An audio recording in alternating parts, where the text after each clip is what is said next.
Hello, my friends. We are live once again. We have this is our second episode of the Outsider View, and I am joined by my wonderful co-host. How you doing, my friend Josana? Thank you for joining us today. Live once again. Hi, Nick. Thank you for having me. Thank you to our beautiful guest, Olayemi, for Yes. being here with us today and tonight. And it's an honor to have you here. How are Aw, you? thank you. Thank you all for having me. No, I'm excited. I'm excited. We're gonna have a great conversation. Yeah, I've been obsessed with the issue of policing. A lot of the people who watch us know I co-founded 10 Demand just about 2.5 years ago. They were during yeah, it was about 2 years ago during the George Floyd protest.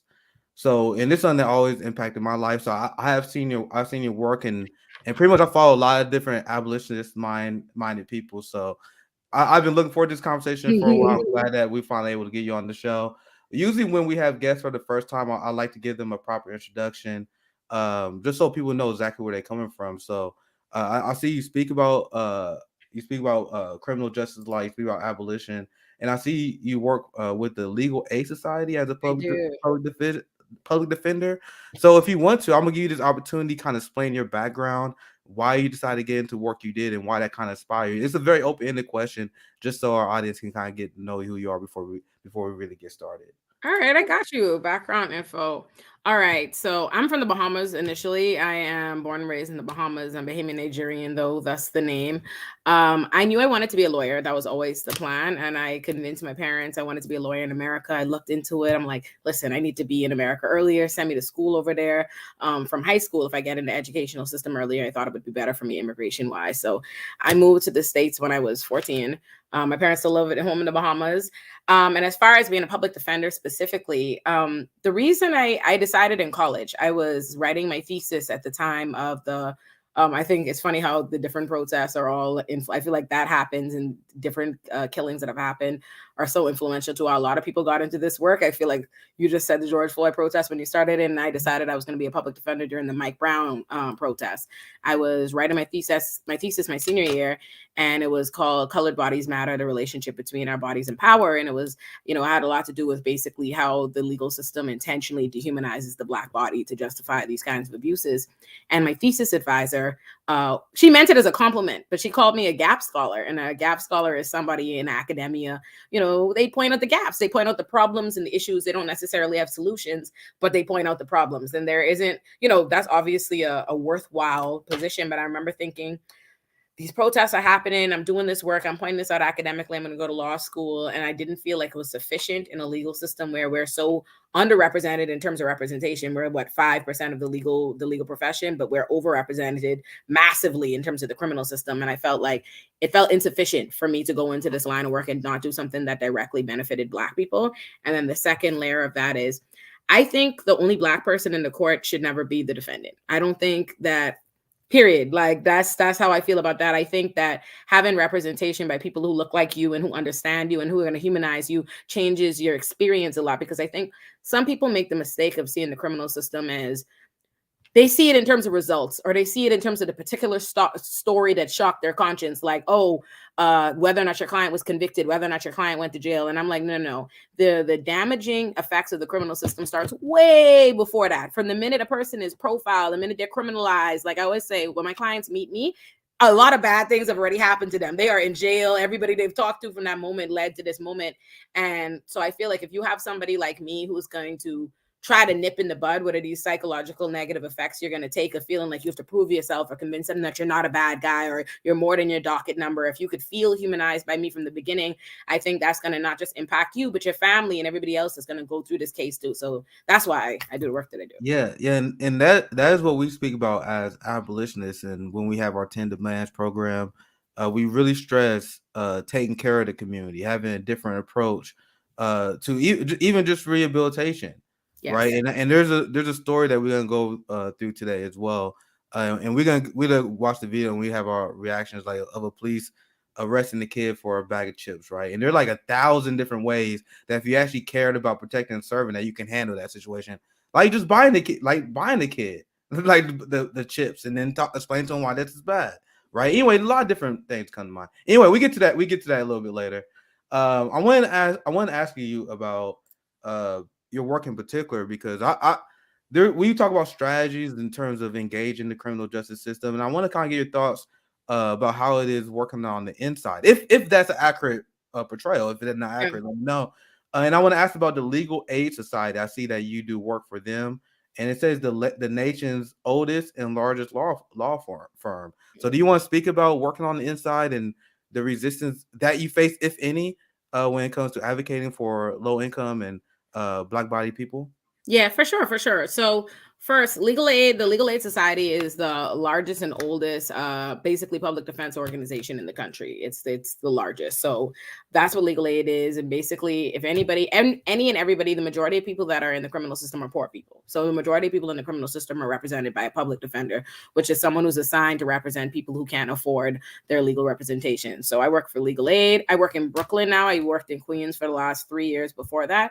So if you get arrested in New York City, I will take your case. That is essentially what happens there. And as far as in the system, listen, I don't think public defenders are, I don't see it as, I think there are a lot of my colleagues, my peers feel, can feel like we're saviors. And I disagree.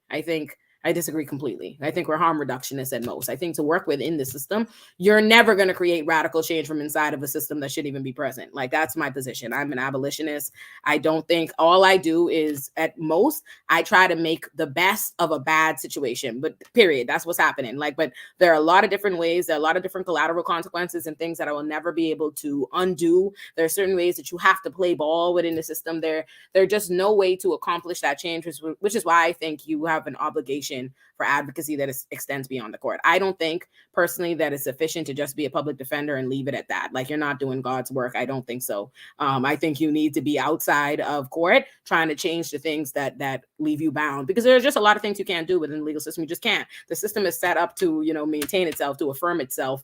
And that's what it is. The prosecutor, the court officers, the judge, everybody, the DAs, the legislators are on one team. And that's not me, that's not me trying to make it that. No, they literally are on one team. They literally are on the same team. They work together. They are funded the same. They are in concert. And so the only person on your team and on the side of the defendant, the person who was accused of a crime, is the one public defender, the one lawyer that has the least resources of everybody. We're deliberately not institutionally supported because, again, we're being funded by the team that we're opposing.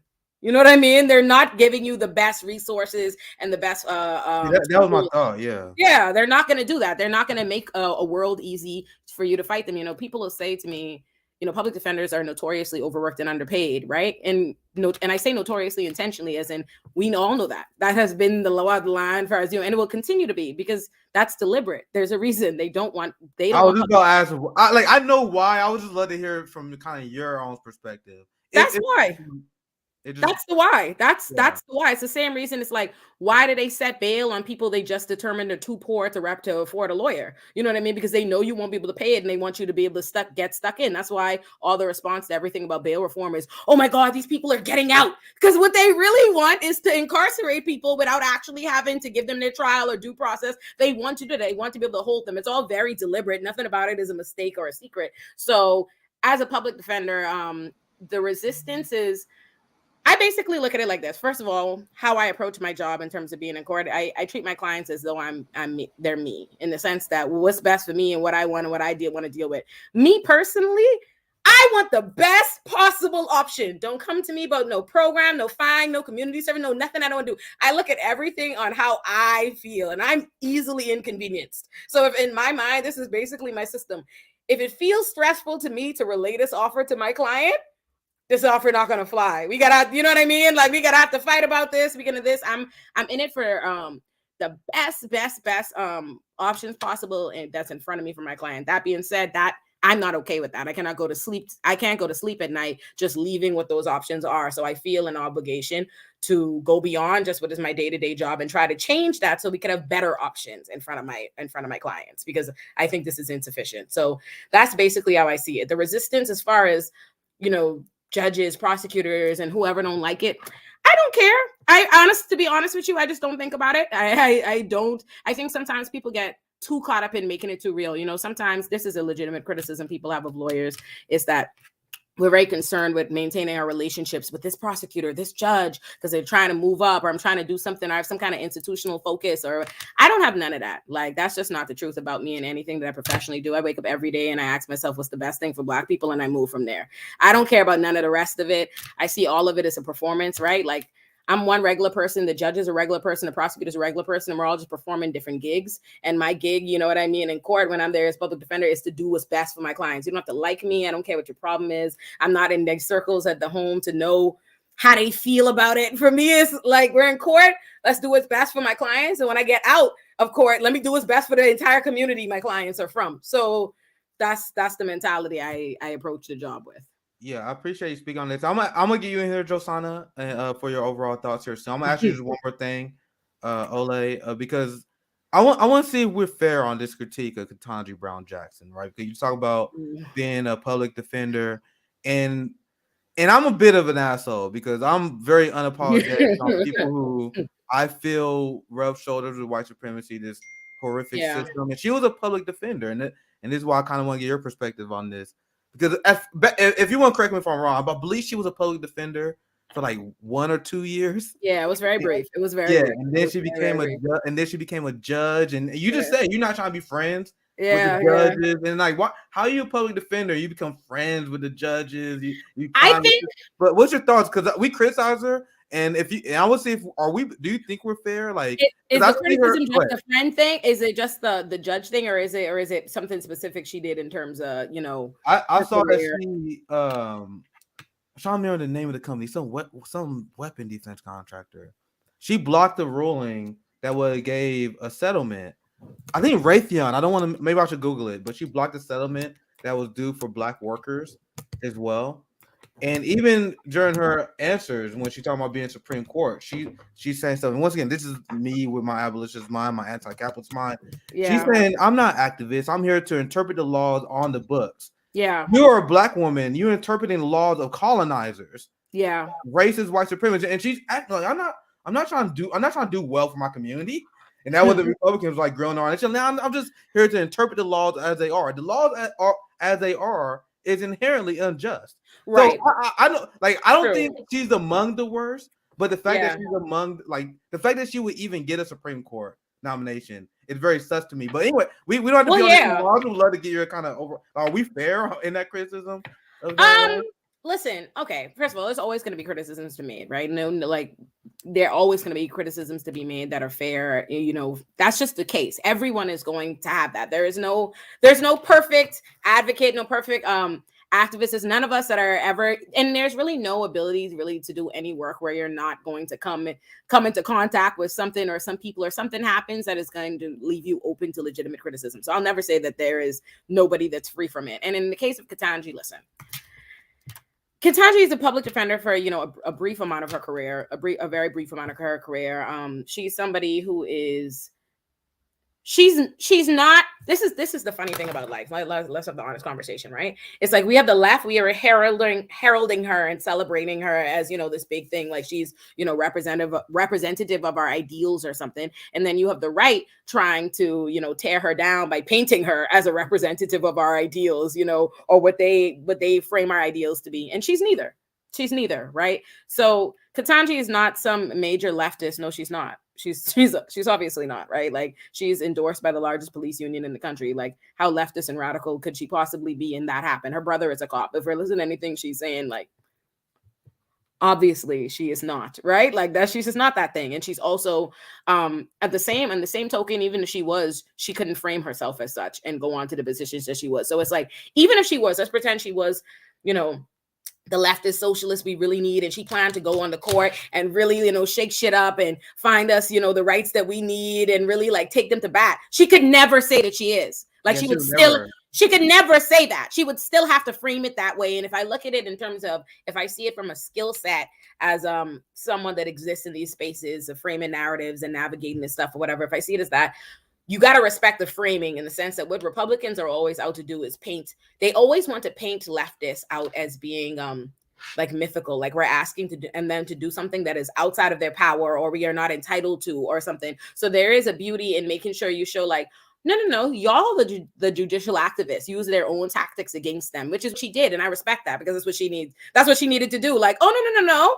My intention is to interpret the Constitution. Why are y'all talking to me about all these policy things, these political questions, all these things that are out of my purview? As a juror, she has to answer them. Judges are the activists too. They're the biggest. No. Yeah. They're the biggest. No. They are. No, that's what they. No, they are. No. They are the judicial activists. Republican. We need to start. Honestly, we need to start framing Republicans' talking points against them, because a lot of what are today's Republicans' modern day talking points are the polar opposite of what their other talking points are. The whole idea that they're on a campaign running around the country passing laws that, as it currently stands, as our current law of the land, are patently unconstitutional, but they are passing them for the sole purposes of hoping they get up to the Supreme Court and that the Supreme Court overturns tons of precedent. That Republicans called all of that judicial activism. When we did that for Brown versus Board, when the LGBT movement did that with Obergefell, that was judicial activism.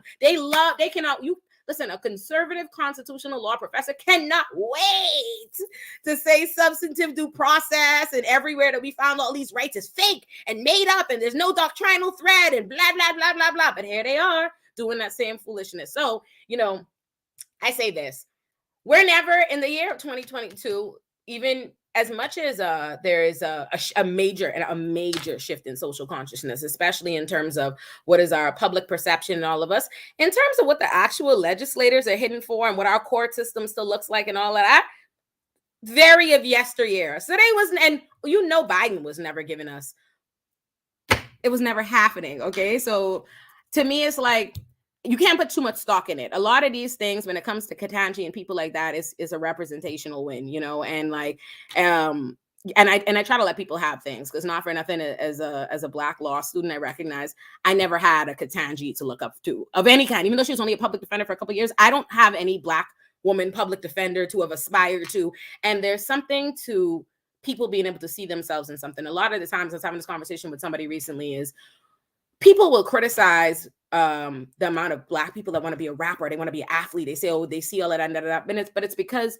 they're able to see themselves in that, because they see people who continue to act like them, who come from communities like them and doing stuff like that, right? Like, it's why I don't think that we should engage in respectability politics, in the sense that I'm a regular person. I look like a regular person. You see my nails, it's this. Black women know women like me. They see women like me. They can see themselves in me. There's nothing about, me that's actually unattainable. But if I present myself as such, they'll never see themselves in me, and that won't encourage them or feel inspired to go into those lanes. That being so, for that reason, it's good. It will be good for us in the long run in terms of what she inspires. She herself might not be the most, radical thing or what we really need and is going to do anything like that. But at the end of the day, even if she was, she still wasn't going to be able to get done anything actively in terms of just what is the political climate, the current day, the makeup of the Supreme Court. So where the purpose she will really serve is to inspire something that they really wanted to shut down, because they've painted her as this. People don't read they don't read Supreme Court opinions. They're not going to know actually about what her doctrinal thread or anything like that. But a bunch of little leftist Black girls, you know what I mean? A bunch of people that actually do want to fight the cause, who think of her as something else, are going to want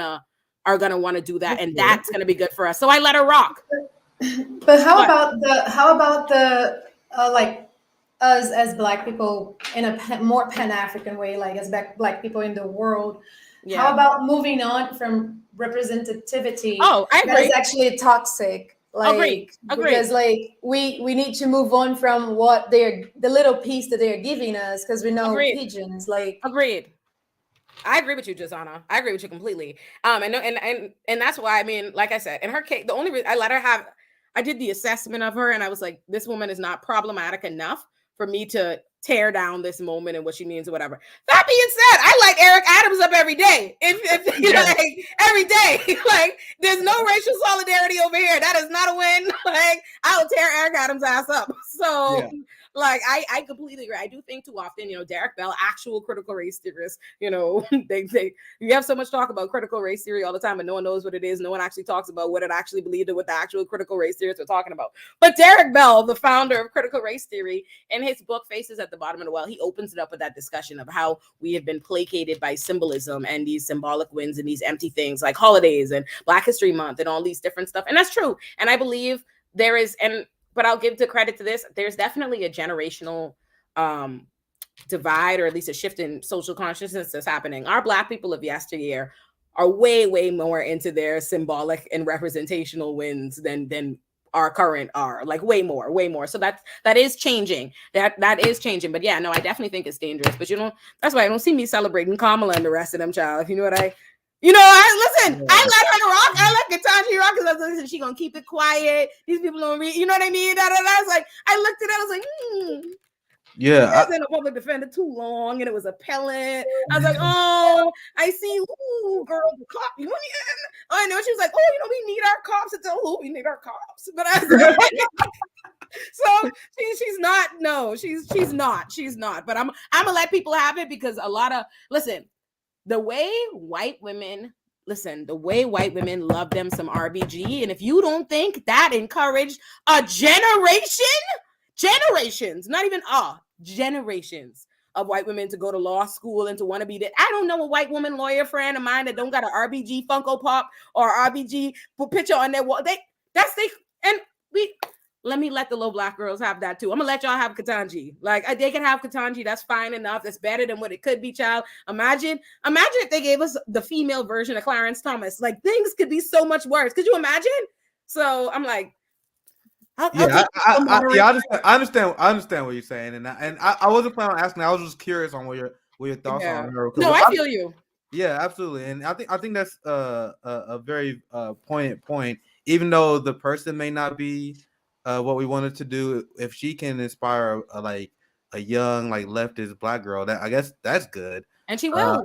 I just warn people that she's not if you're black and you think she's gonna side with black people, then not just gonna happen. Well, people need to, in general, people need to stop putting too much faith in putting all that faith in the Supreme Court in the first place. The Supreme Court is not the champion of civil liberties, and I wish they would they have an amazing PR person who has led people to believe that foolishness. The Supreme Court, in the grand scheme of what the Supreme Court does, it has maintained, created, and legitimized racism and white supremacy. All that's happened is maybe on two handfuls of occasions they've undone some messed up stuff they did, you know what I mean? Because that's what it is. Or they found something to do. Even, if you look at Obergefell, let's look at the entire doctrinal thread before gay marriage, when they was just outlawing and legitimizing all kind of homophobia and evil. Same thing, you know what I mean? That's a thing. So the Supreme Court in and of itself is not our savior. And the problem too is not at all. Several things are an issue. One, that we put so much stock in this body that has never been that. But two,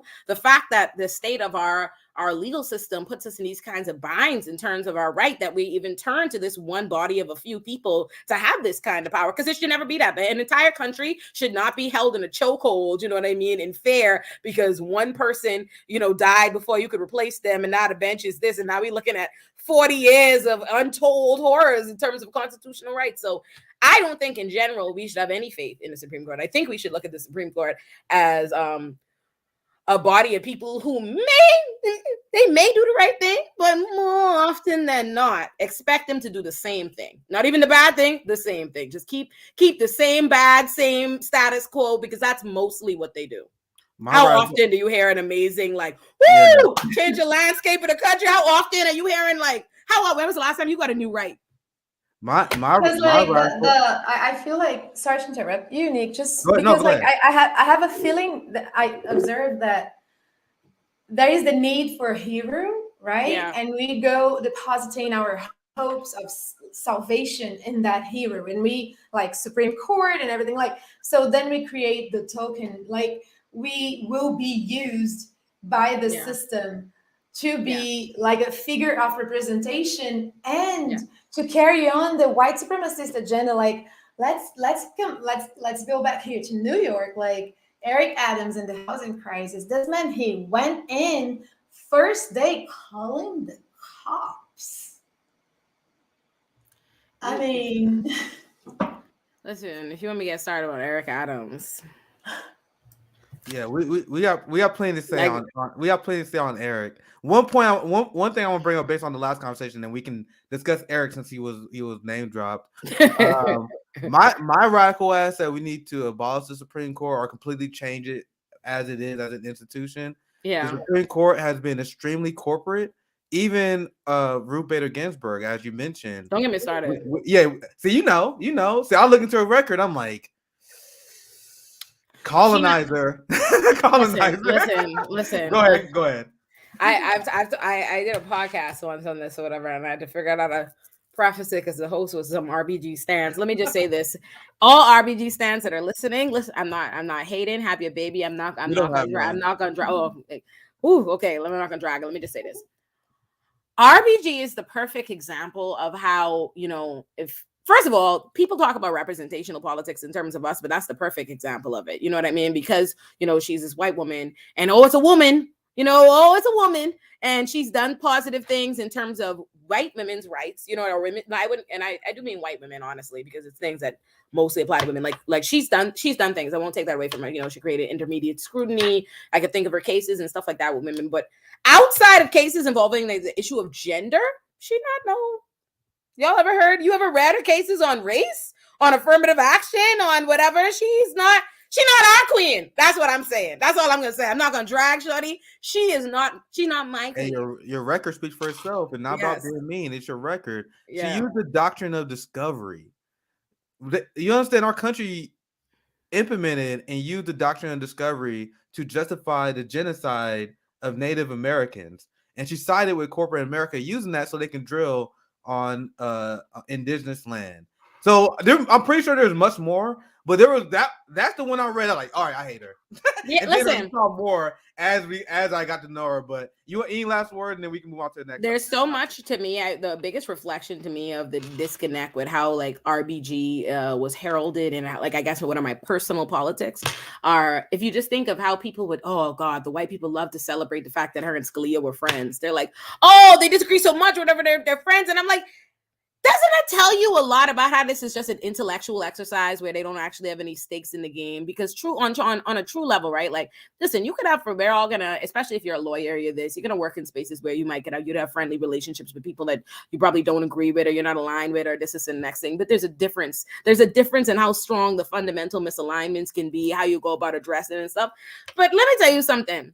If my homie, I have one good friend who's a prosecutor, and I tell him every day, bad you. I make him do this, like make him good. I tell him what I think, you know what I mean? And you see the impact of like him hearing from me and how he goes, how he chooses to move, and what he does in his cases. Like, this is wrong. I'm dropping this. So like, he don't even, like, he had to call me. His boss asked him the other day. They said, do you not want to be a prosecutor?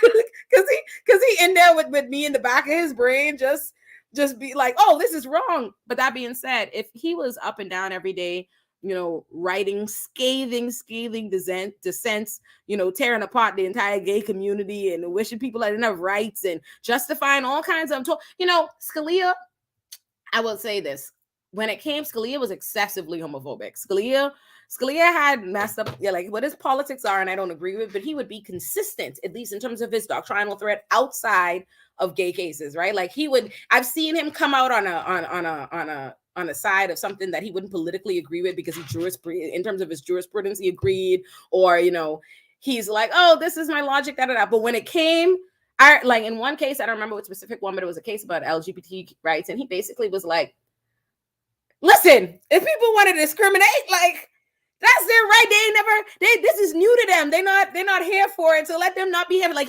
all of his like usual system of logic and how he thinks through things or whatever, he literally just put it in the trash. Like, no, like, carve out. I feel my homophobia deep. That can't be a homie.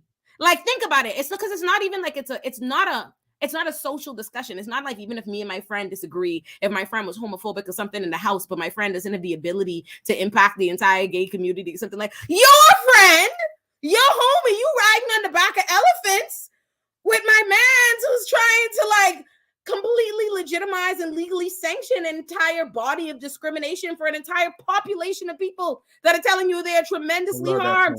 Yeah, I'm not going to celebrate you, but that tells me everything about what is white moderate America. The fact that they look at that like that's some kind of win, the idea that the side of things that's progressive can hold hands with the side that is completely regressive and unite in the decision to do nothing helpful for the people that are actually suffering the consequences. And they're like, isn't that great? And you just summed up. I love that you said that. You just summed up the criticism that this channel has. We're not gonna get into it because it's not the topic of the day, but it's the criticism that we have of progressives. Yeah. Like when Bernie Sanders says that Joe Biden is his good friend, and then Joe Biden destroyed the black community. And I love the point. I laughed when you said it because it's one thing to have a friend and have problematic views, but this guy literally has power, and he used that power to destroy our community. Yes. But that's your good friend that you want to take it easy on. Anyway, I don't want to go on too many tangents, but I will get Josana, and then you can get back in here, Olay, and then we get to Eric Adams. Yes. No, please be my guest. Let's get to Eric Adams and the crisis that we're going through here in New York. Like, yeah, let's do it, because we've got about like maybe 25 minutes, and our next guest is gonna join us as well. All right. So let's get into. Let me preface this with this. I digged up an article on the story that I covered with Eric Adams. I would love to get your thoughts on this, Olay, as well. Eric Adams represents one of the responses that the establishment had to the giant George Floyd protest, which scared the shit out of the establishment. That scared the shit out of the establishment, right? So ever since then, and I would love to get your thoughts on this as well, because when I covered this, I brought this up. I don't know if you guys remember, but this country was starting to shift, not in a significant way that would make me happy, but there was even like people like Chuck Grassley during the Trump era. Remember when Trump passed like his criminal justice bill? And once again, this is not enough for me, but there was like, before this protest, there were small movements towards improving this police state, and it was like bipartisan, and that was what Trump was running on. Even Chuck Grassley, like, I think the marijuana legalization, the prison industrial complex, maybe we need to scale it back a little bit. Then the George Floyd protest happened, and it was a complete 180. It went from, once again, I want to emphasize the reforms that they was putting up wasn't enough to satisfy me, but they were at least acknowledging that there was a problem. Yeah. Right? Then this protest happened, the George Floyd protest. It's almost like it was like an establishment backlash, where like, instead of even acknowledging anything you guys say, we're gonna double down. It's hilarious. More, but go ahead. What I love about history and reading and stuff is for us to like, it shows us that things that we think we're dealing with like are not new phenomenons, right? Like they'll present it, especially when they try to quell and like dismiss and water down the movement. They try and convince you that like, oh, you did something wrong, they caused the backlash, and now this is the result. But this exact conversation has been had the whole time. Funny enough, I was reading MLK's last book yesterday, and he talks about the specific thing. Like he was like, okay, we had when they passed the Voting Rights Act, and it was this major moment, and all these different civil rights leaders were invited to stand next to Nixon while this happens, and blah blah blah, and all of this. And then he's like, and then just a year later, these people have been expelled from their organizations. There are people that have been killed already by the police. There are people that are incarcerated, and you're seeing this massive backlash. And people are like, oh, is it because Black people had a riot, or is it because this thing? And because and they're like, no, what it really is it's not that white people have been, it's that even that there's backlash, or that there's an insincerity in what they want. We have a misunderstanding of what they want. White people did not join arms with us because they truly wanted to destroy the entire system. White people have a problem with the particular instance of brutality they saw that shocked their conscience. And I think that's also something why we need to adjust our strategy. They're fine with, they did exactly what they came to do. They did not come out because they're with us on dismantling the whole system and all these different things. No. They're like, I shouldn't see you killed in the street. I shouldn't be seeing these videos. You know what I mean? They feel you on that particular thing that outraged them, that particular thing that shocked their conscience, but they're still otherwise totally invested in the system, right? Absolutely. They are. It's why, and that's why I think, I've tried to shift my messaging, on let me every day show you how ineffective the police are, because as opposed to just showing you, because what they'll try to play it as, and I notice this how the conversation always reverts to when you're talking about a white person that identifies as a progressive or an ally, but they're still like fighting for the system to stay as it is. Their argument is always like, oh, but police should never do this, or we need more training, or it's always a way to, edit the system or whatever, because it's like, we need this. And to their defense, we're all indoctrinated to believe that we need the system. Because we're taught from the beginning of our lives, we're taught that the system is like water and air. Like the first thing you're a kid, they tell you, oh, police, there are cops, bad guys, robbers, you know what I mean? Play cops and robbers, bad guys go to jail. From day one. Like from the minute, if you watch your cartoons, if you see it, I even think about it in like little things you watch. Like you watch the Powerpuff Girls. The Powerpuff Girls work for the mayor, grabbing up everybody, beating them up. We're being taught this. So what it is what they want is to see these more outrageous things happen, but they're very still invested in the day-to-day. And that's why, to me, Eric Adams isn't like an aberration or even a backlash or response to anything. If you New York City has this way of masquerading as a progressive utopia and talking about criminal injustice while pretending like it's a blue versus red thing, while every single person in office in New York City is a Democrat, right? The mayor is a Democrat, governor is a Democrat, every district attorney is a Democrat, everybody's a Democrat. So clearly we don't have, it's not this blue-red divide, you know what I mean? There's actually some kind of, they are far more united in terms of what they think and what they want to see there. What they're not united in terms of is rhetoric and imagery of it. So Eric Adams represents the perfection, right? That's perfection for them, because what they get is, by getting a black cop, they get the apparent, they love it. Diversity is symbolic win. Here's this black person that can legitimize the racism, because white people love to act like they don't have any understanding of how like internalized racism works, a structural racism or systemic racism, no matter how much we talk about it. And all it'll really boils down, he's a black guy, like no way, you know what I mean? It's a cop.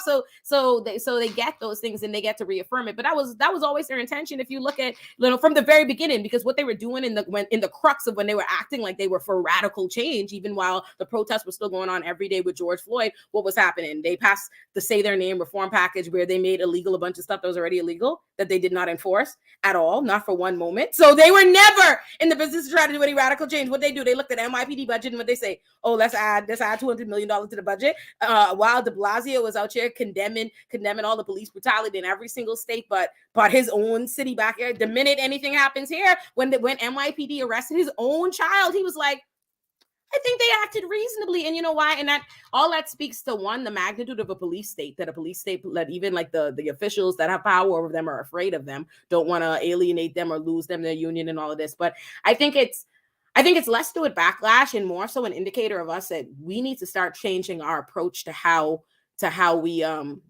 we get white people over onto our side, because we do need unity in terms of we need them to help. We need it can't just be us. They're never going to just listen to us or just care about what affects us, right? We have to get white people overboard in terms of being allies, but we have to show them the day-to-day horror of the system and how it impacts them, and like really start dispelling what they think about it, because to their own credit, they don't. They just like we believe the same propaganda and stuff that they're being fed. They don't know how that system works. They don't know how it's like. And their interactions with the cops are literally different. Exactly. They don't get it. So I love your point, but go ahead. Yeah. No, I was saying that, but that's pretty much, to me, if we've always thought about it, there was an initial movement, and MLK talks about the same thing, is like, the initial way we captivated them and we were able to get a lot of these legislative things and some, the major rights on the books and changes by appealing to their shocking their conscience. That's why Emmett Till's mom made the decision to leave the casket open and take the pictures and send them and to do that. And that gets us somewhere. That gets people's attention, right? But it doesn't show them, it doesn't reveal to them, like it doesn't create the sustainability that we need, right? Because then it just becomes these bursts of moments when they're like, but then they think of it as an anomaly. That's why I would say we need to stop. It's important not to call a criminal system the criminal justice system, because if you do, people think it's synonymous with that. They think of the system as there in place, like it's there to create justice, it's there to accomplish justice. And so anytime that it doesn't, or anytime we tell them about the way that the system just works on a day-to-day basis, they think of it like as a mistake, a time the system glitched, the system errored, you know what I mean? As opposed to, no, the system works like this every day, because they think the system is in the business of accomplishing justice. So I think we have to switch how we're going about engaging our messaging. It can't just be, the videos and the shock and look at the story and let me tell you this particular story. It's like, let me tell you every day the things that you're not realizing about the system. Like I realized like a year ago, I'm like, wait a minute. These people say Rikers till they blue in the face, but people don't actually realize Rikers is a pretrial detention center. And that little bit, it's about recognizing, what do I know that everybody else doesn't know? What radicalized me? What made me feel this way about this system or whatever? And figuring out how to share that to people. Like when I said to my mom, Rikers was a pretrial, and she was like, Rikers is not like this terrible place for the worst of criminals. I'm like, no, mommy. They locking people up there for traffic infractions. And she's like, that's what you need to do. Is like, we need to figure out how to explain to them how the day-to-day stuff that doesn't seem as crazy and outrageous to them is what leads them step by step to that result that they think is insane. That's why we have to backtrack. Like when you see, Amir Locke was just killed by the police and these no-knock warrants. Let's talk about the no-knock warrants. Let's talk about how the system's working every day, how they get into people's houses and stuff like that. Because it's not just, this mistake here. That's happening every day. They're creating instances for these kinds of things happening every day. When you hear Breonna Taylor, when you hear Amir Locke, we need to trade it to the people. It's like, no. This isn't the occasional boogeyman. It's not just Khalif Browder. It's, yeah, Derek, it is the pretrial detention. So you see it. See, we all learning case in stuff. point. I didn't know a lot about Rikers either. So you we see all my learning. point. Case in point. Yeah, Rikers is a pretrial detention center, baby. I knew because a friend was teaching arts there, and then we know the horrors of Rikers. It's nuts. It's nuts. Like the idea, you know, as someone who's not from America, my country don't police. Like, this is insane. It's insane. Like, I'm not, when I go to the Bahamas, I am not scared of Bahamian police. Like, I don't live in fear of them, and I worry about them. Like, hey, what you say? Like, not concerned. If the police pull me over, I don't start sweat. I'm gonna talk to them. I Slim, what's up? We gonna whatever. Like, I don't come from a place like that where the response to everything is jail. The response to everything is call the police. We have even if it was, let me tell you the difference. A lot of what you see in the criminal system, believe it or not, is so unfortunate. It's like, the people that talk so much about crime and they're so concerned about crime are not the people experiencing crime. The people who want their police so bad are not the people seeing the police. It's so crazy to me. It's like, you're talking, I'm so worried about crime, so worried about crime. When was the last time you were a victim of crime? It's like the Republican in New York who's scared about the border, the southern border. Oh, it's the same exact thing, right? Yes, exactly. And it's like, what happens is, people call a lot of times, most cases, like I have so many criminal cases, that it's not because this person's this terrible person, or they wanted them arrested, or they want to prosecute a case or something. It's like they think I can just call the police and the police will just break this up or come talk to us, and I say, you know what I mean? Stand aside, separate corners, help in the moment and go. They don't realize, I've just opened up this huge can of worms where they're coming to arrest me and all of that. And in my country, yeah. Sorry. Can I just ask you to make a comparison? Because you spoke about the police outside of the US, because like, in Brazil, like we were talking about that, like every 15 minutes in Brazil, a Black young man is killed by the police. Every 15 minutes. Yeah. But it's still, people are in the streets. People are living their lives. People are like, they have a behavior, like a whole cultural identity behavior that is like fearless. Yeah. I see here in America, especially here in New York, even people from other places, they're like all scared and silent, and like they see the police, they tense. Like, yeah, I don't understand that, like, you know, like that powerlessness that we feel towards because it's the real. police here. And that's what's dangerous. And that's how you know you live in a police state. That's how you know that what you were able to. That's the difference, right? Like policing anywhere is always going to come with violence. I think policing is violence. Policing is going to always come with some level of dehumanization and a system, some kind of systemic inequality, right? Because don't get me wrong, for 1 second, in the Bahamas, like I have this experience with the Bahamas, but the Bahamas we have classist issues and stuff like this. You know what I mean? We're a majority Black country, so I'm not going to see the police in the same level of obvious racism or whatever towards Black people. I'm not going to see that. But what you are going to see from Bahamian police is a difference in class, how they treat Bahamians that are from the working class, or you know, and it's different. And I know it. I've seen how differently how my boy feels about it versus how I feel about it. So I want to caveat that with policing ain't cute nowhere. However, that's the difference between a police state. You know what I mean? And what policing is. The fact that we recognize, in our home countries, you're not sitting down quaking in fear. But here, I'm like constant vigil. The police are such a concern here that you're concerned about when they're not even talking to you. If you see the police dealing with somebody else, you looking over there like, I wonder if they're good. Do I need to record? Is it this, da, da, da, da, da, da, da? You thinking about it because that's the reality. And that's how you know you live in a police state. That's how you know. The fact that I know if I walk out this house right now and I look on the corner and I look left and I look right, I'm going to see a police car somewhere. I'm going to see one. We have police in fucking schools. You have to realize other countries look at us like we're fucking crazy. The school to prison pipeline is insane. The fact that is a reality. I have a case right now of my client is a teenage girl that got into a fight at school. Principal called like a regular fight at school. What the fuck are you arrested for? Because slavery is in the Constitution. If you are arrested, you can be a slave. Like so.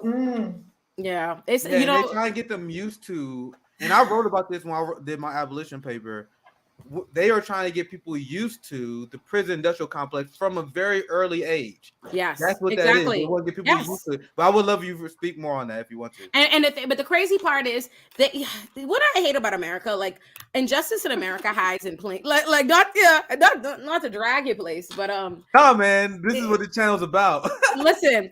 the injustice hides in plain sight. Like I see it, me and many of I had an ex-boyfriend who couldn't stand watching TV with me for this reason, right? But I'm like, think about, it's a perfect example. When I watched How I Met Your Mother. Y'all watch How I Met Your Mother? Let me choose some generic white TV.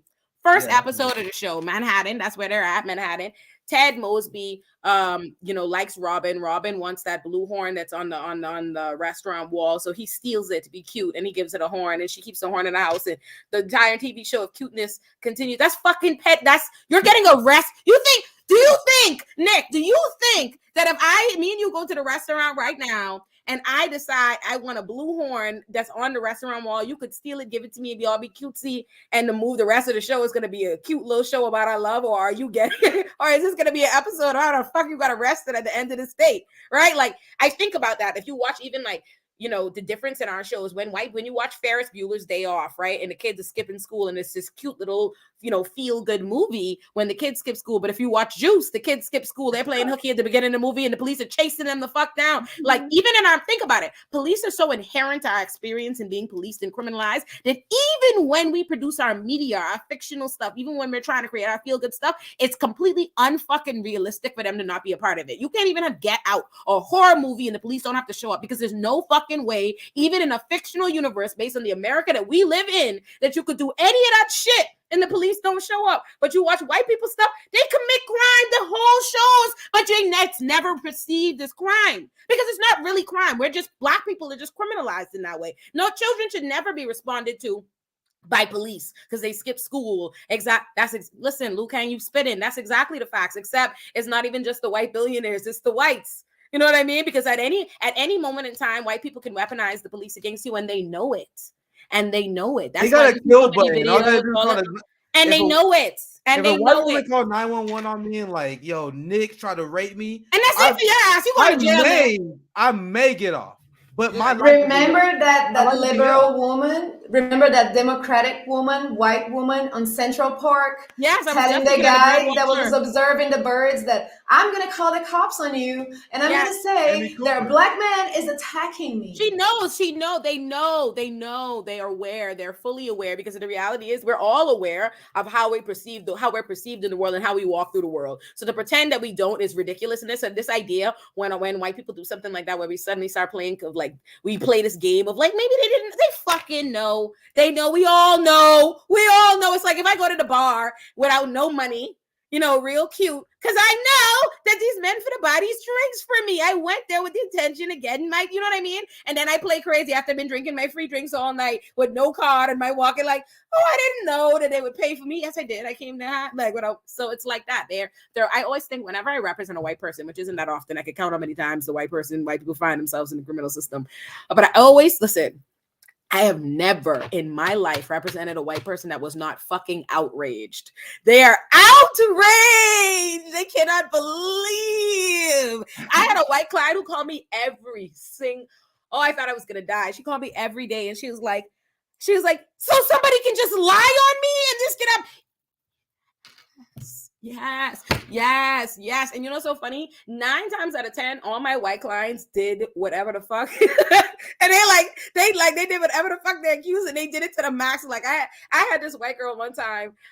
She was accused of beating her husband, right? And she said to me, listen. She's like, let me tell you what really happened. She was accused of hitting him with a lamp, right? That's what she said to me. She's like, let me tell you what really happened. He took all his shit out the house, so there was nothing left for me to beat him with but the lamp. I was like, well, I respect your ingenuity. However, that is assault, right? Like that is assault. Like that is the crime, right? However, and I always think about that, like the fact that like when I represent Black people, it does not matter how like insane it is, like how unfair it is, what they've been through. Every Black person I represent has been abused by the police by the time I got there, and necessarily roughed up, arrested because they called for help, or in some family squabble, like they are literally in the throes of something unjust. Can I share an example for you guys that back up the point that you both have been making, how it served? This story went viral a few months ago, and I'm so glad I was able to find it because this is an example of how the police serve white people. Now, I don't know if you guys remember this story, but this is the story of the Victoria's Secret Karen. And what's the date on this? This is August. Oh, I saw this one. I know which one this was. So I'm not gonna play the whole video because it's actually very long and it's very annoying. So you can kind of see why I keep it muted. This white woman assaulted a Nigerian customer, and you see in the video, she immediately started breaking down crying. That's what I be.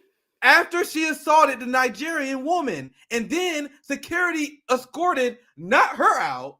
The Nigerian woman. They escorted the black Nigerian woman, who also I think was Muslim, who was assaulted by the white Karen, because they immediately assume that the white woman who was crying is the victim, while the Nigerian black woman was being violent and being breaking the law and unsurprised. And unsurprised, and that's the dangerousness in terms of constructions and narratives. That's what, and like, it's the same way. It's like how we're perceived. That having this construction around criminality around Black people impacts our entire everyday in terms of how we perceive it. And if you just even look at it in terms of our interpersonal dynamics, even if you took out what is the criminal law, right, or the weight of the possible involvement of police or something like that, the Black woman is perceived as treated. Oh, this I know she. I know she ain't lay out. I know she ain't lay out. That made me so mad. I didn't want to play the whole video, but I just now remembered this. This is so fucking funny. Listen, look at this meltdown.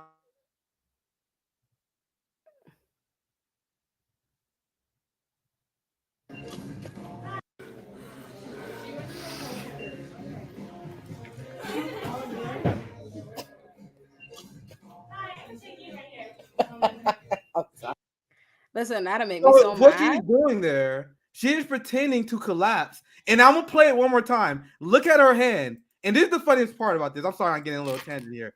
This is hilarious. Look at her hand. I'm a bitch screen again. Watch the pretend fake and watch what she did do with her purse. Just so you know how to fake. Hold on, let me go back a little bit. You look at the purse. Look at the purse. The whole time, look at the purse. So that she could land on the purse. Oh, this broad make me sick. But the acting job worked though. It worked. It got the security. But of course it worked. Of course, because at the end of it, and this goes back to again how we move through the world and perceptions at the end of the day. And we know this is historical. It goes all the way. Shoot, to go way back to all to before. I mean, listen. Frederick Douglass, if he go all the way back to Frederick Douglass divorced his first little lesser known facts. Frederick Douglass divorced his first wife, right? His Black wife, who he's with for like 25 years and got with the white lady because that would afford him a certain level of social status because only white women could be considered ladies. Like that's a literal, people don't realize that there's a reason why I call white women ladies on some disrespect. They got to be ladies. Like it was a certain level of what womanhood is defined as a status, a social standing of femininity and softness and to be protected and blah, blah, blah. White women have literally their entire branding has been built on this idea of weaponizing white tears and they need protection and blah, blah, blah. Whereas the Black woman could never literally, in terms of our social standing, could never be perceived as a lady. We could never have that femininity, that thing, this, whatever. And we've had an angry Black woman construction. No, a Black woman could never do that. No, never. No, absolutely not. They tell her to get the fuck out that store. I had to charge them with trespass for staying there after they told her to get out. One more thing is when she was having this meltdown, the white people in the background started showing sympathy for her instead of the Black woman who was literally assaulted. Nick, I'm crying at you, shocking your outrage, child. Let's just white people it.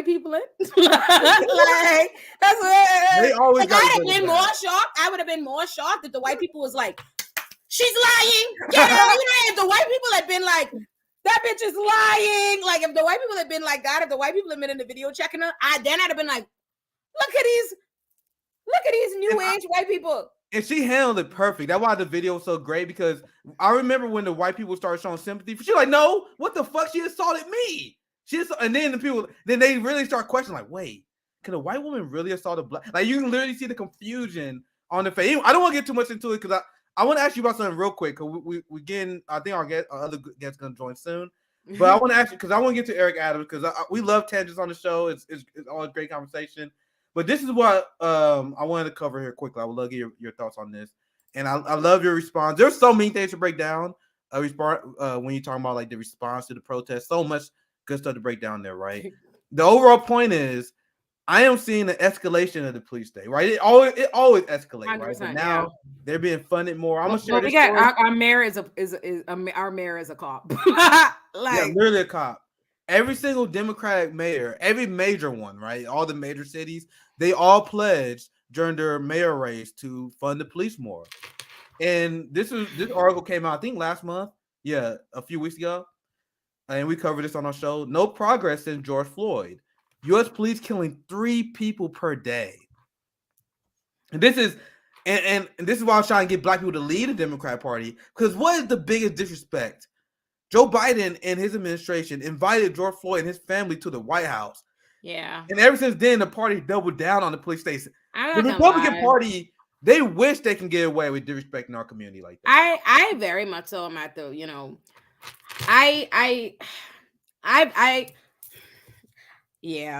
listen, I can't get behind, like, I'm first of all, I'm an immigrant. I can't even vote. So let me just put that out there to the people or whatever. So yeah, so don't even get me in it. Okay, that's y'all. That's what y'all doing. I ain't done nothing, right? So I want to start there.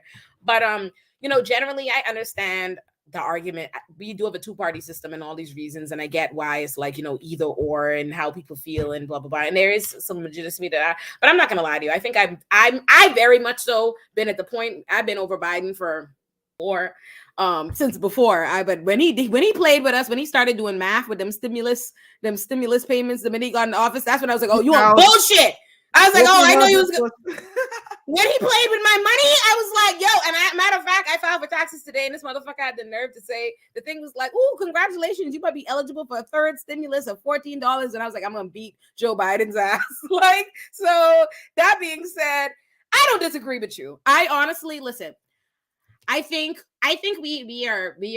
we're in a dangerous position where Democrats feel very much so entitled for Black people to work for them. You know what I mean? They feel entitled. They don't, and it's not just that they're entitled to our vote. Forget that. It goes way deeper than that. It's not just that they feel entitled to our vote. Fuck all that. They feel entitled for us to get the other people to vote for them too, because 90% of the time, the only reason they're in office is because we put them there. We made that happen. We the one doing all the organizing. We doing all of this, that. So I do think there's a deep danger in us presenting the narrative of like, oh, we can't vote for Republicans because then Democrats feel like they don't fucking owe us nothing. They could just do whatever because we have no choice but to go to them. So I do think there is something to where we have to, a third option, something else has to happen. I don't got the answers on how to do it, how we go about it, who creates this party, whatever. Olayemi, would you come back so we can talk about pushing a electoral system reform? Because I think that's the only solution for this country as an observer. Because like, I don't feel like you can actually, in a system where these are teams, like you have like the red and the blue team, and they're actually the same.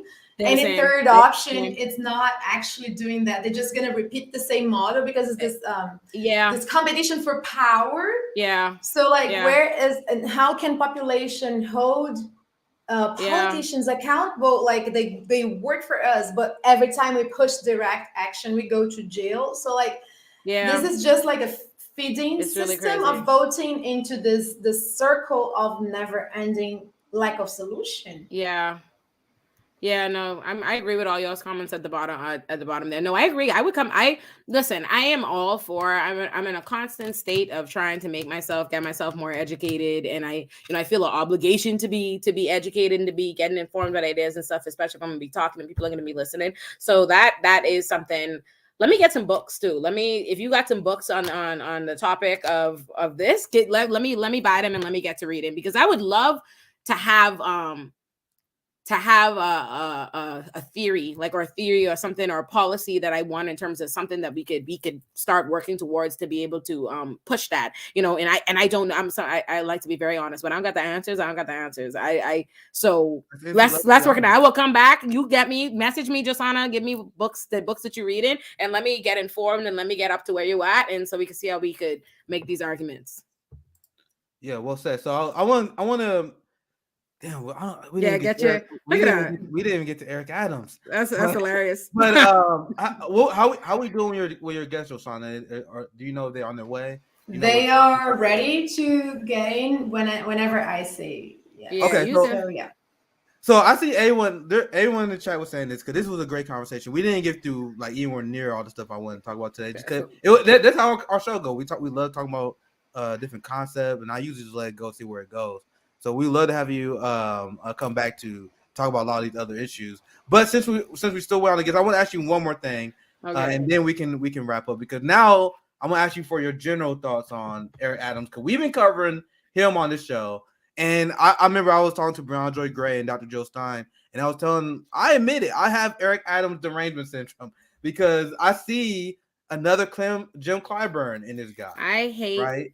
And I'm gonna share this up, and I'm gonna get your thoughts, because this is the result of Eric Adams. Oh wait, shit, wrong one. This one. Wait, no, this one. Sorry, he does a million bad things. Yes. Yeah, there's so many. I have so much stuff prepared. I'm trying to figure out which one I'm gonna do. So this is what Eric Adams made his priority, right? Mm-hmm. Their incompetent police can't stop a subway shooter, despite all their budgets. But they spend all their time harassing homeless people and stealing their stuff. We covered this on Nick and CJ yesterday. They were literally giving people no warnings and straight up seizing the assets of the homeless people in the camps when they raid them. And obviously the homeless people with no resources, they had no legal means to get these things back. Right. Let me just go ahead. You can chime in now. Yeah. Okay. I'm gonna give you. Let me make it quick, because I talk about Eric Adams all day. I'm gonna tell you all the things I feel about Eric Adams. No, but I got it. I got him though. I got the hits. Okay. Eric Adams, the moment he stepped into office, the first thing he did was start waging this war against homeless people. That is what it's been. He's been on a crusade to demonize them and to harm them as much as possible. The very first thing he did was demand that he's going to strip them from the subways, right? Which then forcibly puts them back on the street. Even though he's created no shelters, no housing options of any kind, the first thing he did was, we're going to take them out of the stations. He added 1,000 more cops to the subway station. So we have over 3,500 officers in the subway stations. He took the homeless people out. He put them on the street. Then he cut the homeless services budget by $615 million. So effectively even less resources for homeless people. And then once they were back on the street, what he did was start destroying their encampments. So I say all this to say that Eric Adams is a coon of epic proportion, and there's just no other way to put it. That's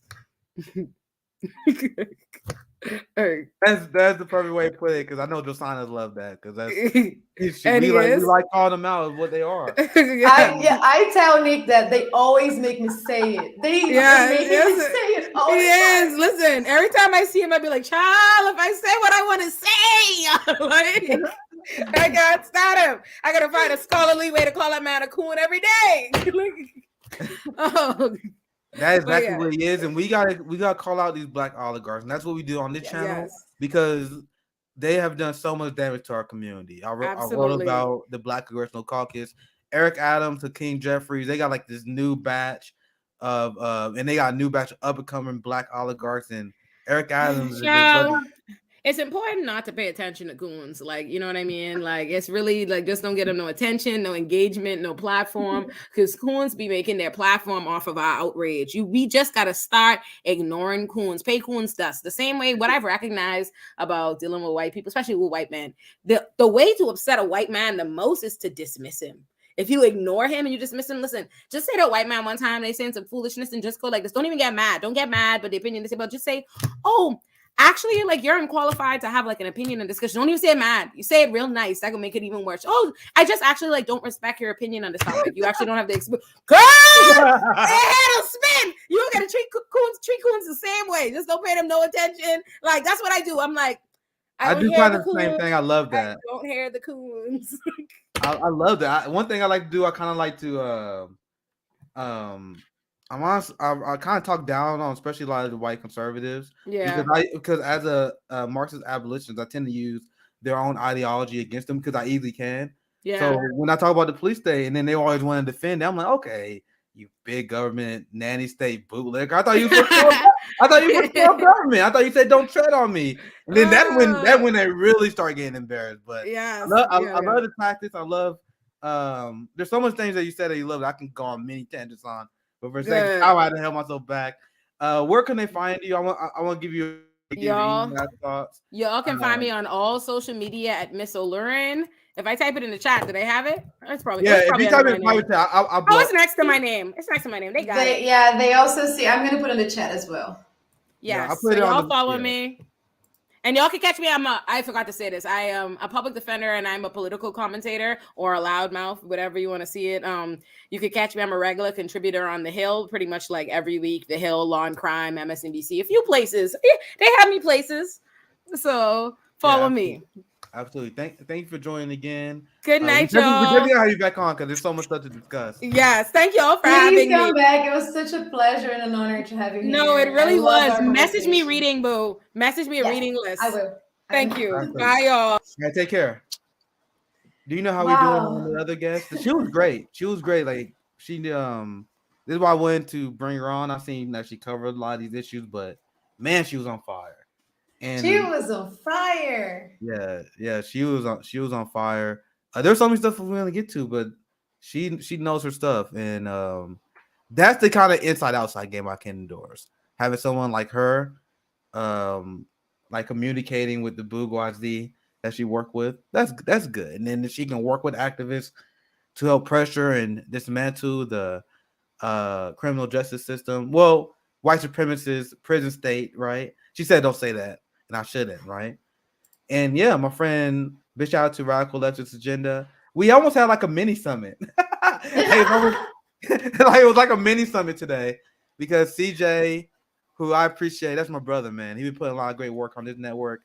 Him and Rome did what they had to do in response to Jordan, and a lot of people who are still advocating taking on Democrat Party. And then we had disabled people's panel. And then now we're doing what we're doing tonight. So yeah, that's what we do. Yeah, we are a network. So this is what we do. We're a network. And then Radical Leftist Agenda. You're very sweet. I want to introduce a little bit the next guest because like I was struck by lightning. I'm in love with I'm like Olay is like oof, force of nature. I'm so happy to thank you, Nick, for bringing her on because wow, thank you. It gives me hope when I meet people like that in New York. You know, like it's like yes. Still have a chance. Y'all show gonna be fire too when y'all hook up again. And then like the next guest is actually a very young activist, and he is a local congressman in Curitiba, which is in the south of Brazil. So we're traveling all the way to the south. Yes, we are doing the international thing. Mm-hmm. And our next guest is a very young activist and a local congressman. And he is being targeted by the police. He is Black. He's a Black activist. And everything started when he was having a protest outside a church, a Catholic church, to protest the death of Moise, the Congolese immigrant in Brazil that was assassinated in Rio de Janeiro.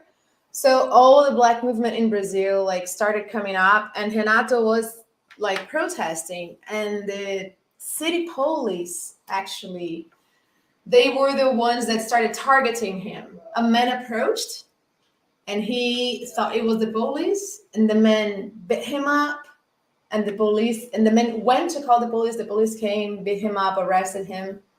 So the reason why I'm bringing Renato tonight, and he will be dropping in soon, it's just that we can see that the same things are happening all around, and the more we have in common, the more strength we have to fight together. I'm gonna call in Renato, and he'll be in soon. I hope so. Yeah, do we have the link for the stream? Yes, they have the link. He went to buy medicine for his mother. And so this is Brazilian Gap. It's a cultural thing to make people wait, but it's gonna be soon. Yeah. So this is why we call it Outsider View, because this is the time slot and this is the show where you guys get the international perspective as well. And that's what we want to do. We want to. I think we're gonna have a panel on the anti-imperialist summit talking about Bolsonaro and South American elections and what's going on in our brothers across the border, right? Yeah. I think this is our guest here, right? Is this him? Yeah, we will have a panel talking about the importance of the Brazilian elections that will happen right now, because 2022 is also election year in Brazil. And we will have a panel talking about the importance of this election for the Global South and the Mercosul, because before the coup d'etat that happened that brought in Bolsonaro, before that, the Mercosul, which is like a southern bloc in the continent of America, was very strong, and it was gaining strength and we entered the BRICS with Russia and China. We became the 5th economy in the world. So like things broke down in coup d'etat because empires started falling. So that's when they're gonna put their claws and pull down. So we are in a Cold War scenario without calling it by its name. Wow. And we're going to talk about it in this panel. Yeah, I'm gonna be learning. Josana here to teach me everything about Brazil. Josana's like my sensei when it comes to South American politics. So I'm gonna be here listening and learning for the most part. I see this. This is from a month ago. I'm trying to brush up while we wait for our guests. Yes. You see this? Let's see. This is from a month ago, but here I'm gonna share the screen while we wait for our guests to join. Look at this, Josana. It said Brazil's, and this is a month ago. To be fair, guys, so I don't know what the update is. I was just looking for some news to share while we to give you guys understand the background, right? Brazil's ex-president Lula holds lead over Bolsonaro. Lula holds a lead over Bolsonaro. That's great, right? Brazil's former left-wing president. How do you say his full name? Luiz Inácio Lula da Silva. Did I say that right? Yeah, that's a great accent, actually. Yeah, see, I told you I used to train jiu-jitsu with a ton of Brazilians. So Portuguese, at least I can say a little bit of accent there, right? You guys see how much I struggle? Great. You guys see how much I struggle whenever I report on Ukraine? Whenever I gotta say like the Eastern European Russian names, I'm like, oh yeah. But I think I think I'm a little bit better with Portuguese. But it is a lot of them. Go ahead. It is the same. It is the for Ukrainian, Eastern European, like for Russian, for Polish, it is the same accent in Portuguese. The A is A. Really? See, I got so much to learn, man. I got so much to learn. Hello, Mary. Don is here and Renato is here. Nice. Okay, all right. I can close this now. We can. If you want to do introduction, yeah, of course. I'm just bringing Don. I'm gonna bring. Hi, Renato. Oi, Renato, tudo bem? Eu vou fazer uma introdução em inglês, tá? O Dan vai. Sorry, guys. I just have to explain to him how this is gonna go. Eu vou fazer uma introdução em inglês. O Dan, eu já fiz uma introdução do seu caso, da Polícia Municipal, né, atrás de você e tal. E aí o Dan vai traduzir. Então você fala a frase, dá um tempinho que ele vai traduzir, ok? Okay, guys, so this here with me is Renato Freitas. He is the activist that I spoke about, like that's being targeted by the police in Brazil. He lives in the south of Brazil. He's from Curitiba. He's a local congressman. And he is actually being targeted because he is Black. And the south of Brazil is like the widest part of Brazil, but it's still white supremacy is what holds power. And also we have Dan. Dan is the volunteer that is translating here with us tonight. So we have a translator, and if you guys want to ask questions, please be my guest. Ask as many questions as you want to. Renato will be here with us for like 30 minutes. Let's just let the ball roll. Dan, would you like to translate to Renato what I just said, very in short sentences? Claro. Yes, of course. Yes. First of all, good night, you all. Thanks for having us. Thanks for having Renato. I'm just going to relay that back to him in a nutshell, yeah? Renato, ela estava explicando, ela estava inclusive falando um pouquinho da sua história, né, momentos atrás, inclusive agora ela deu uma pincelada, tá? E nós estaremos aqui fazendo esse bate-bola, né, contigo, né? Nós estamos aqui contentes com a sua presença. So, do you want to ask him anything or Yes, I would like to ask him. Like, Renato, Renato, what's your goal? Like, I've seen you have been reaching out to the international community, and I would like to know what's your goal with reaching out to the international community. Like, seeking for this more Pan-African version of the fight? Like, what motivates you to try and be in contact with the African community outside of Brazil? Renato, nós percebemos que você tem entrado em contato com os ativistas, com a comunidade negra internacional. E nós gostaríamos de saber de você, né, qual assim o seu objetivo, né? Também seria levar uma mensagem. Qual seria assim o seu objetivo ao contactar a comunidade negra internacional? Olha, eu acho que o maior dos objetivos é mostrar para o mundo e principalmente para os negros em diáspora que a gente converge, que a gente comunga, que a gente divide uma mesma situação. E essa situação é a luta pelos direitos civis, pelos direitos fundamentais, como, por exemplo, o direito de ir, de vir e de permanecer em qualquer logradouro público, em qualquer parque, em qualquer rua, em qualquer espaço público. Exercer o direito de existir.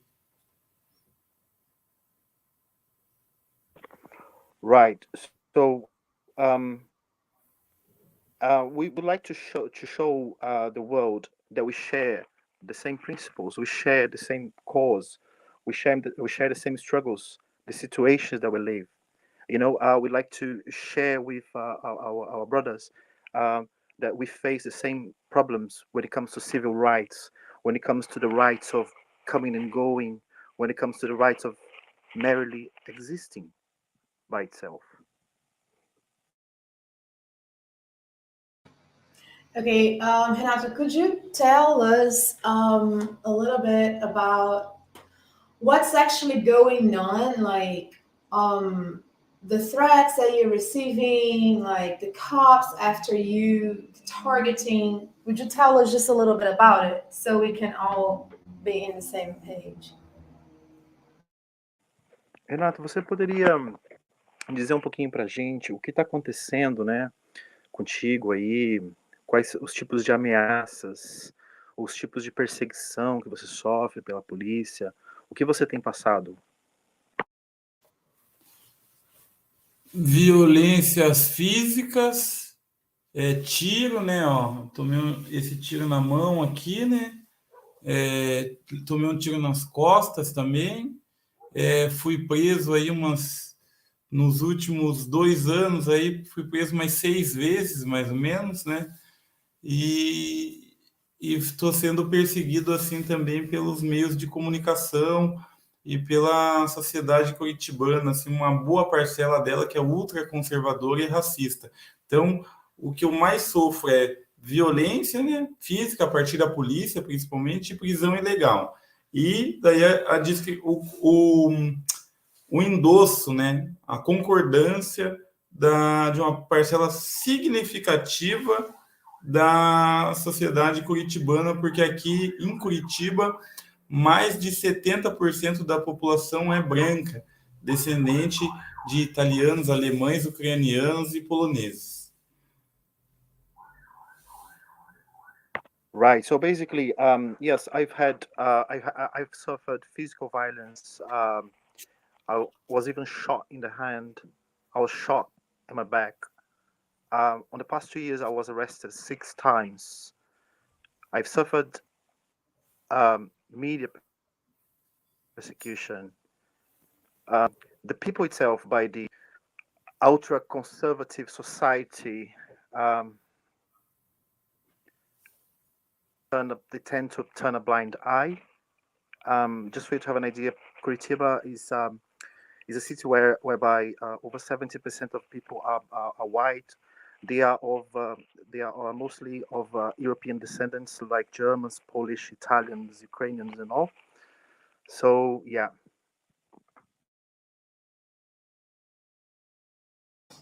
So Nick, as you can see, like Renato is being a target.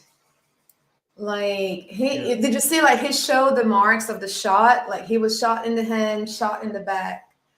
he's right now and like he's being protected, like he kind of hidden. Like this is the fight of a young black activist in Brazil, in a part of Brazil that 70% of the population is white. Do you have any thoughts, Nick? Would you like to chime in? That reminds me because the only thing I can do as someone who lives in the imperial core in the United States is continue to build bridges with other disenfranchised black and colonized people. And when I see the police state in Brazil, and when I had conversations with Josana, where Josana told me how the police in Brazil kills black people with impunity the same way they do in the States, a lot of people don't know the story of the Ferguson protesters. A lot of people hear about the Ferguson protest, but a lot of the prominent Ferguson activists was later assassinated. They was mysteriously found dead. A lot of the people that were arrested in Portland was stalked by the police. So I don't know if it's the people literally lost their lives because they was assassinated. There have been constant stories of police retaliation when activists challenge them and actually get stuff accomplished. So the police state that we have here in America, I see down there in Brazil when I see people retaliating against Renato as well. So that's all I want to say. I want to pass it back to Josana so we can get him back in here as well. Dan, would you like to translate a little bit to Renato what Nick just said? Yeah, of course. Yes, please. Well, so basically, so Nick was just saying about the police impunity. Oh, desculpa, Renato. Olha, eu tava. O Nick estava falando a respeito da impunidade policial, né? Onde até mesmo isso é muito similar no caso dos Estados Unidos e do Brasil, né? Por exemplo, ele falou dos protestos dos Ferguson, né? Dos ativistas, que muitos deles foram até assassinados, brutalmente assassinados e mortos, né? E perdendo suas vidas, né? Esses ativistas. Então ele vê essa similaridade, né? Na questão do estado de polícia nos Estados Unidos da América, como também no Brasil.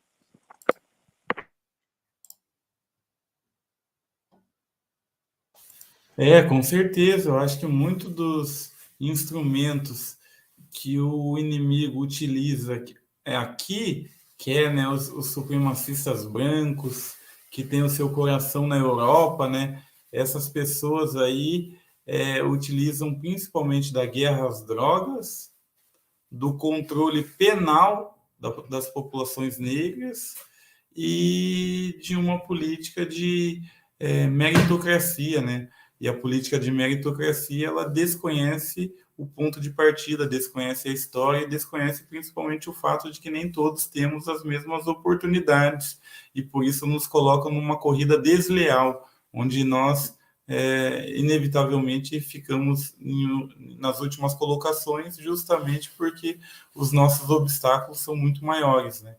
Então, acho que essas estratégias de dominação afetam todos os negros em diáspora e também os grupos, né, de minorias e mais vulneráveis, né, favelas e etc.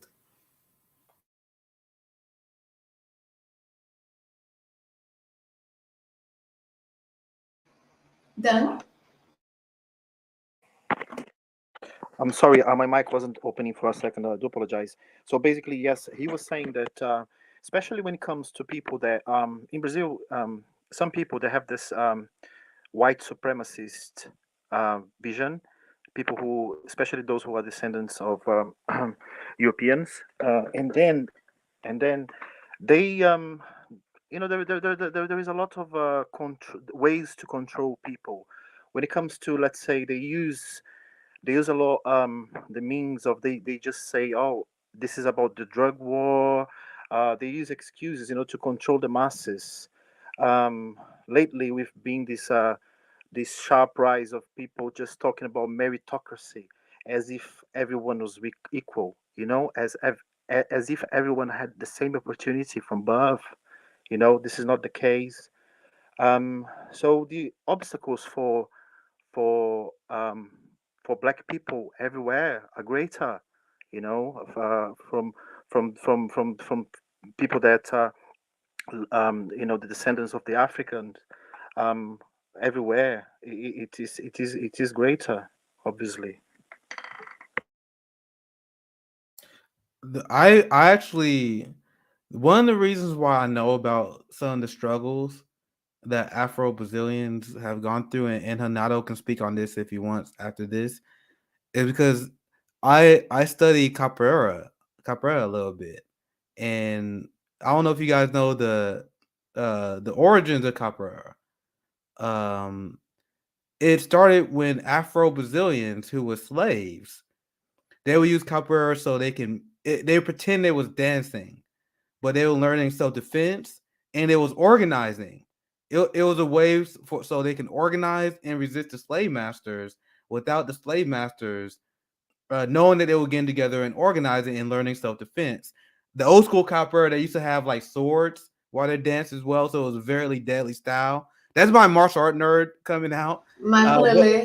Yeah, and that's why I saw that, and that's when I first learned that Afro Brazilians was going through the same. They went through the same Atlantic slave trade trauma that we went through. They had this caste system that treated them as lesser beings. So I'm gonna pass it to the translator, and Renato can speak on that if you wish. Bom, ele mesmo falou que a Jussana pode compreender muito bem, a companheira Jussana que está lá nos Estados Unidos, né? Para quem não sabe, o Nick disse, né, que ele também fez capoeira. Ele fez capoeira e ele começou a aprender um pouco mais das origens da capoeira, né? E aí ele falou que ali ele aprendeu muito a respeito da luta afro-brasileira, né? Das pessoas na época dos escravos, que muitas vezes eles faziam de conta que eles estavam só dançando, né? Para os seus mestres, né? Mas ali eles estavam era uma forma de resistência, onde eles estavam aprendendo um tipo de defesa, né? Inclusive até tinham espadas, alguns deles e tal. Então, assim, esse é o tipo de luta que o pessoal as pessoas que sofreram, né, esse tráfico humano, né, de escravos, né, elas tiveram essa sua tiveram que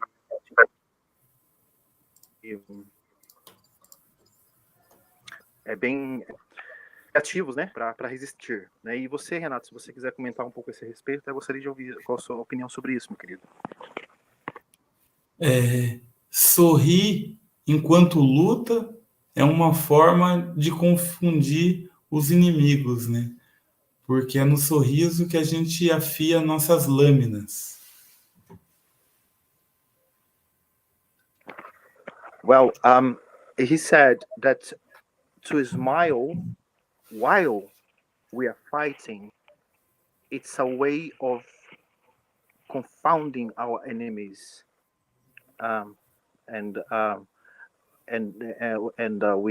we get sharper. Yeah, it's a way of confusing our smile while fighting is a way of confusing our enemies. It's a good time. As in the smile that will sharpen our knives. Sim, e eu digo mais, eu fui também, fui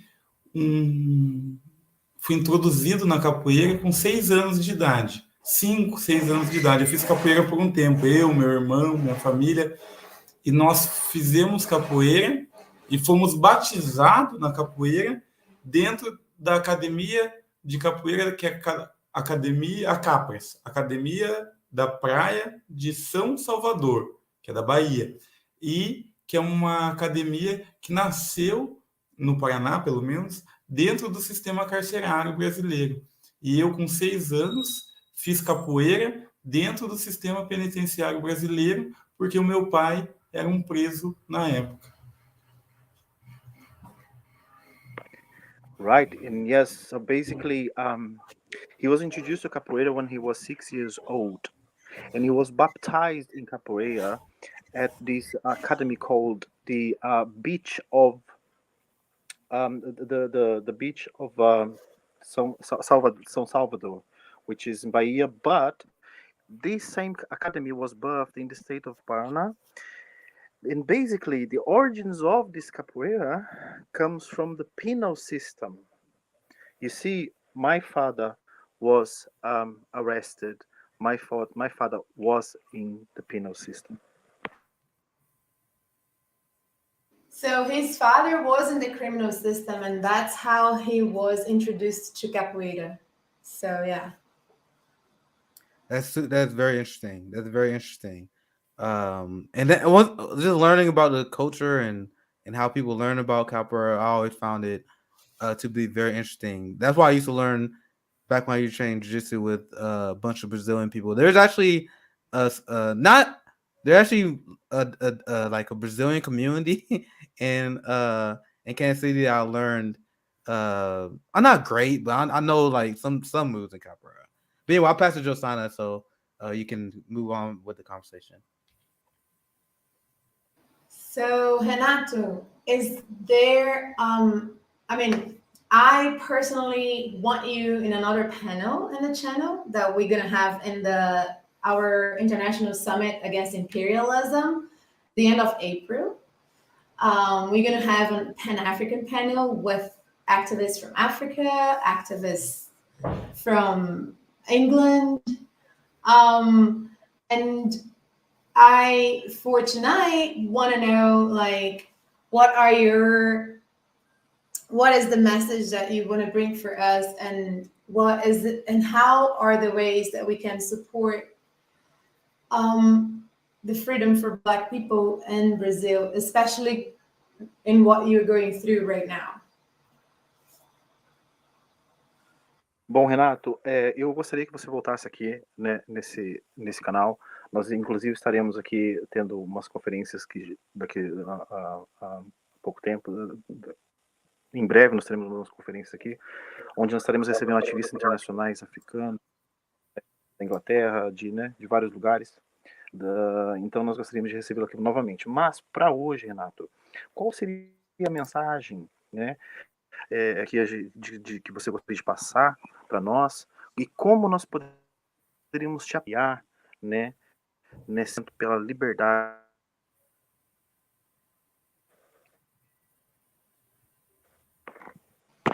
Desculpa, Dan, seu microfone falhou. Eu vou traduzir, porque eu acho que o Dan está tendo problema ali, Renato. A pergunta que eu te fiz, qual é a mensagem que você quer trazer para a gente, né, aqui? E eu gostaria muito de ter você no nosso painel mundial contra o imperialismo, no domingo, dia 30 de abril. Vai ser um painel pan-africano. E vão ter ativistas da África, ativistas da Inglaterra, ativistas africanos de todos os lugares. Eu queria que você tivesse. E aí eu queria saber qual é a mensagem que você deixa com a gente hoje e como que a gente pode apoiar o seu movimento.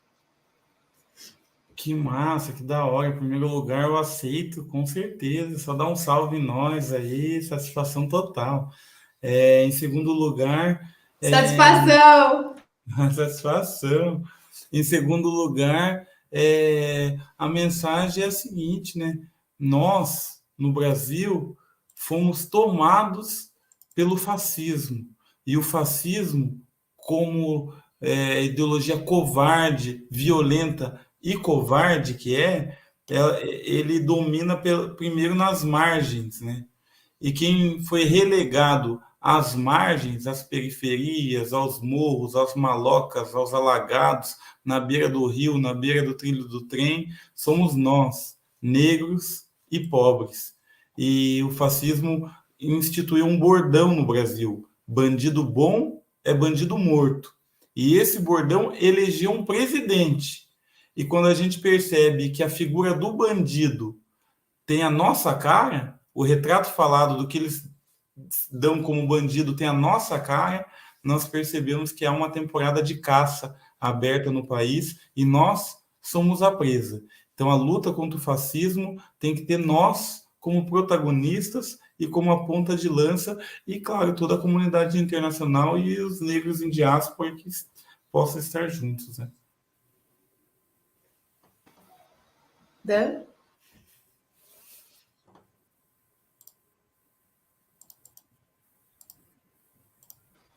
Ok. Dan, are Make you sure you there? check your audio because you're still muted. Then he may have kept. Oh, he unmuted. He unmuted.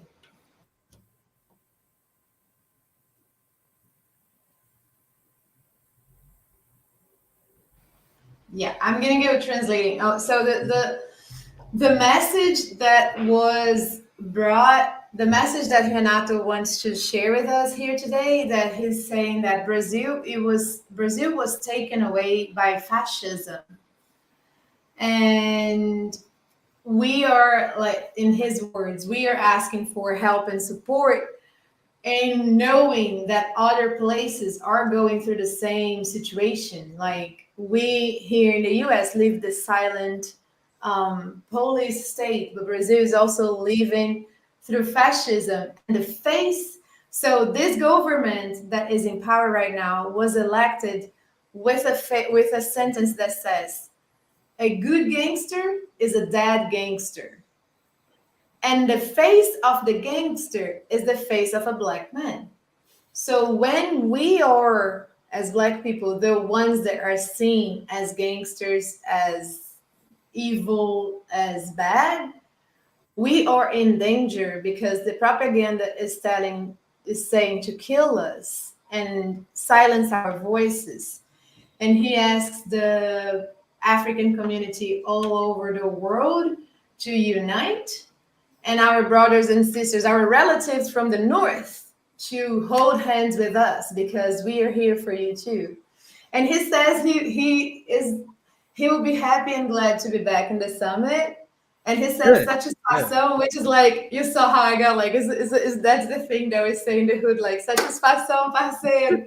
And it's been a while to hear that, and it got me all excited. Yes, I'm very happy. Thank you so much. It's gonna be great. It's gonna be great to have Renato on the. Yes, I'm so honored. Like in such young age, like yeah, I was wondering, like he looks a shot in his back, still fighting, still up, still looking at in the eyes of our audience. How old is Renato? Okay, Renato, quantos anos você tem? Eu tenho 38. Oh no, he's not too young. He's our age. He's our age. Which is great. That's still very young. Still very insanely impressive.